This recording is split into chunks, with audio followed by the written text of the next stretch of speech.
Assalamualaikum warahmatullahi wabarakatuh.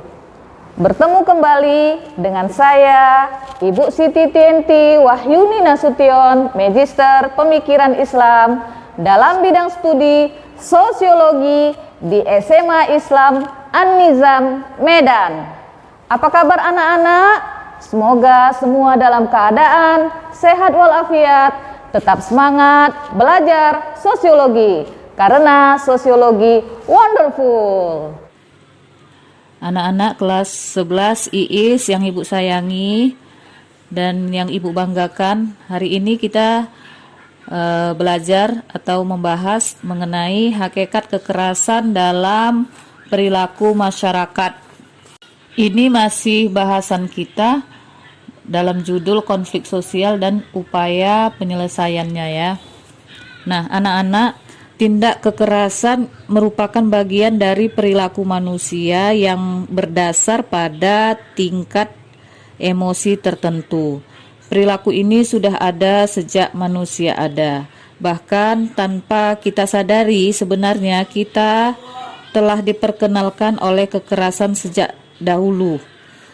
Nah, kenapa Ibu sampaikan seperti itu? Contohnya ya, berbagai cerita yang kita baca tentang tokoh-tokoh heroik yang memiliki kekuatan super untuk menumpas musuh-musuhnya dengan kekerasan dan perlawanan fisik. Dengan demikian dapat kita katakan bahwa kekerasan merupakan fenomena universal karena tidak dibatasi oleh ruang dan waktu. Usianya adalah setua sejarah dan peradaban. Pendek kata, kekerasan sudah dikenal, dipraktekkan, dan ditumbuh kembangkan oleh manusia dalam setiap ruang, waktu, tahap, dan kategori. Tidak seorang dan tidak satu komunitas pun luput dari aksi kekerasan dalam pelbagai bentuk dan manifestasinya. Kekerasan sedemikian luas dan kompleks sehingga amat sulit merangkum luas cakupan, pengertian, jenis, jumlah, dan kualitas secara singkat. Untuk itu, pahamilah konsep tentang kekerasan berikut ini ya. Yang pertama tentang pengertian kekerasan. Istilah kekerasan digunakan untuk menggambarkan sebuah perilaku baik yang terbuka atau overt atau tertutup atau covert, dan baik yang bersifat menyerang atau ofensif atau yang bersifat bertahan atau defensif yang disertai penggunaan kekuatan kepada orang lain. Kekerasan atau violence menurut sebagian para ahli disebut sedemikian rupa sebagai tindakan yang mengakibatkan terjadinya kerusakan baik fisik maupun psikis, yaitu adalah kekerasan yang bertentangan dengan hukum. Oleh karena itu, kekerasan adalah sebagai suatu bentuk kejahatan. Hal ini karena kekerasan merujuk pada tindakan agresi dan pelanggaran. Dalam hal ini, misalnya penyiksaan, pemerkosaan, pemukulan, dan lain-lain yang menyebabkan atau dimaksudkan untuk menyebabkan penderitaan atau menyakiti orang lain dan hingga batas tertentu kepada binatang dan harta benda. Bentuk-bentuk kekerasan. Menurut I. Marshana Windu, secara sosiologis dikenal adanya dua jenis kekerasan, yaitu sebagai berikut. Satu, kekerasan secara personal. Di sini kekerasan yang dilakukan secara langsung. Yang kedua, kekerasan struktural, yaitu kekerasan secara tidak langsung, misalnya penyalahgunaan sumber-sumber daya, wawasan, dan hasil kemajuan untuk tujuan lain atau monopoli oleh segelintir orang saja, maka ada kekerasan dalam sistem ini. Artinya, bila kita berkuasa dan memiliki harta kekayaan yang melimpah, tentunya akan selalu cenderung untuk melakukan kekerasan, kecuali kalau ada hambatan yang jelas dan tegas. Nah, anak-anak Ibu, sementara menurut Klinent dan Queenie, yang membedakan jenis-jenis criminal violence atau kekerasan itu adalah sebagai berikut. Yang pertama pembunuhan atau murder, yang kedua pemerkosaan rape, yang ketiga penganiayaan berat aggravated assault, yang keempat perampokan bersenjata armed robbery, yang kelima penculikan atau kidnapping.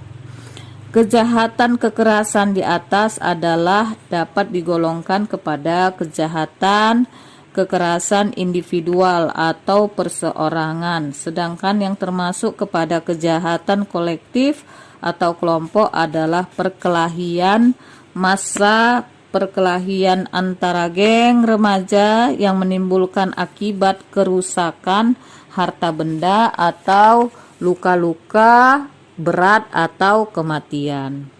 Tingkah laku kekerasan yang dilakukan secara individu menurut John Conrad adalah dikelompokkan ke dalam 6 kelompok.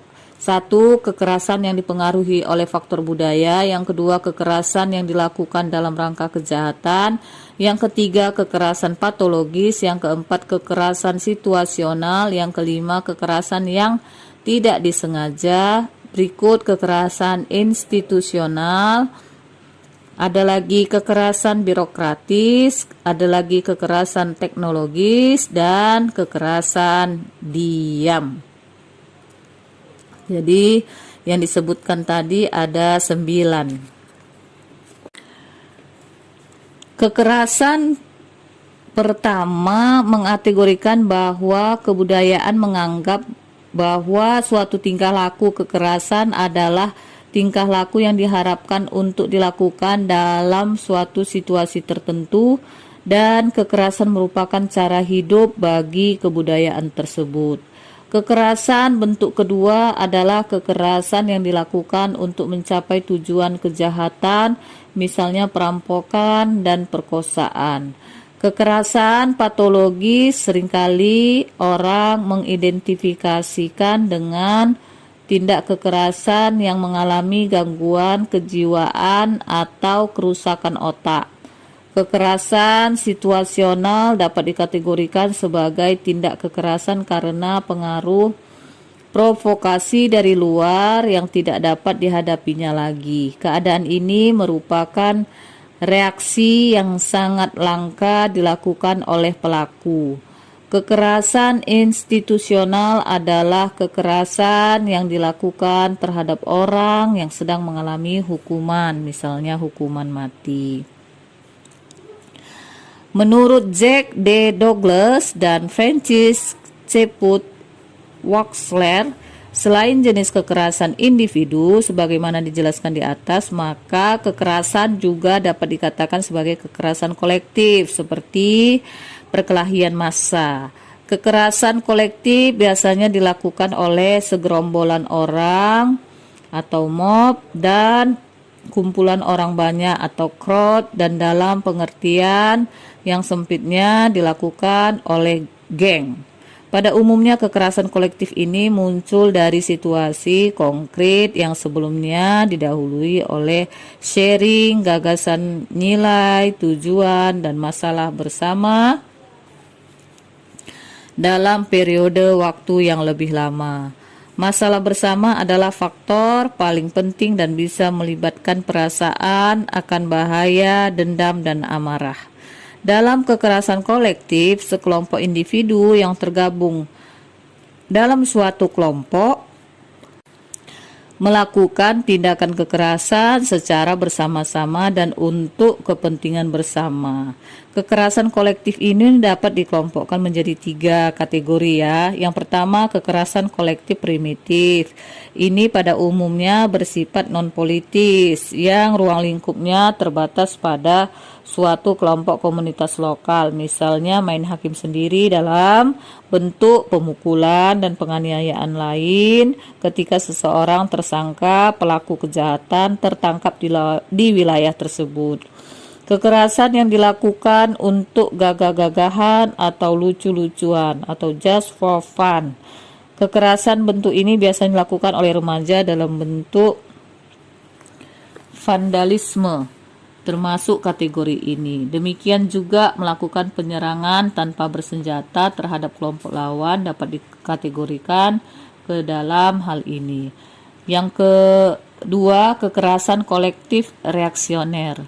Di sini kekerasan kolektif reaksioner biasanya merupakan reaksi terhadap penguasa. Pemeran sertanya bukan hanya suatu komunitas lokal, akan tetapi juga yang merasa berkepentingan dengan tujuan kolektif yang menentang suatu kebijakan atau terhadap sistem yang dianggap tidak adil atau tidak jujur. Yang ketiga, kekerasan kolektif modern. Di sini kekerasan kolektif modern yakni kekerasan untuk mencapai tujuan ekonomis dan politisi dari suatu organisasi yang tersusun dan terorganisasi dengan baik, ya, dan kekerasan dalam pemogokan buruh, kekerasan politik, terorisme, serta kekerasan yang berkaitan dengan kejahatan terorganisasi masuk ke dalam kategori ini. Demikian pembelajaran hari ini. Sampai jumpa di video pembelajaran berikutnya. Jangan lupa like, comment, and share video ini. SMA Islam An-Nizam, unggul, cerdas, Islami. Assalamualaikum warahmatullahi wabarakatuh.